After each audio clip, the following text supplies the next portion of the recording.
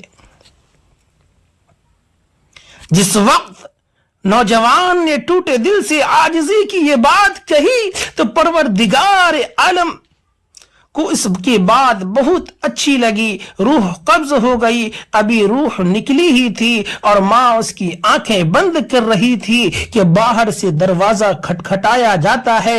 عورت اندر سے پوچھا کون ہے جس نے دروازہ کھٹکھٹایا؟ جواب آیا میں حسن بصری ہوں۔ کہا حضرت آپ کیسے؟ فرمایا جب میں نے تمہیں جواب دے دیا اور میں سو گیا تو خواب میں اللہ رب العزت کا دیدار نصیب ہوا۔